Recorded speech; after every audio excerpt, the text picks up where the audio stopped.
పిఠాపురం నుంచి మేము గెలిపించాము మా అభ్యర్థిని కాదని చెప్పేసి అంటున్నారు కదా. సో సింగిల్ గా ఎక్కడైనా పోటీ చేసినా పవన్ కళ్యాణ్ డిపాజిట్ బి రాదని చాలా మంది అభిప్రాయపడుతున్నారు. సో దాని మీద మీ అభిప్రాయం ఏంటి? లేదు వచ్చేది, పోయినసారి రాలేదు కానీ ఈసారి వచ్చేది. ఎందుకంటే 10 ఏళ్ళగా అతను అలానే ఒక కన్సిస్టెన్సీగా ఉండడం వల్ల ఖచ్చితంగా వచ్చేది. 2019లో తిట్టి ఈ రోజు చేరడం ఏ మేర కరెక్ట్ అంటారు మీరు పవన్ కళ్యాణ్?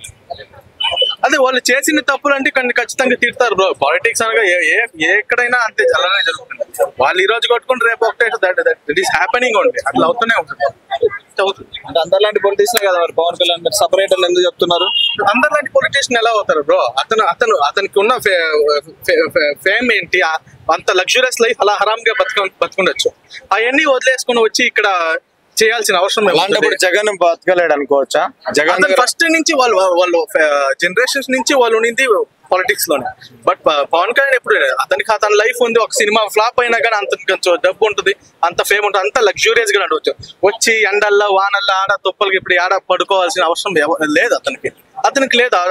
అన్ని వదులుకొని మంచి టైం ఉన్న పొజిషన్ లోనే అన్ని వదులుకొని వచ్చి జనాల కోసం నిలుచుకొని ఉంటాడు. అంటే మంచి టైంలో సినిమాలు వాడవు, ఎట్లయినా ఫ్లాప్లు అయితే అని చెప్పేసి ఏ సినిమా సరిగ్గా హిట్ కొట్టలేదు, ఈసారి రాజకీయంలో హిట్ కొడదా అన్నట్టు వెళ్ళారని చాలా మంది అంటున్నారు. మీరేమంటారు? ఆ ఛాన్స్ లేదు, అన్ని అబద్ధాలు. అతని ఫ్లాప్ కొట్టినా హిట్ కొట్టినా ఫ్యాన్ బేస్ తగ్గదు. అది తగ్గే పని కాదు.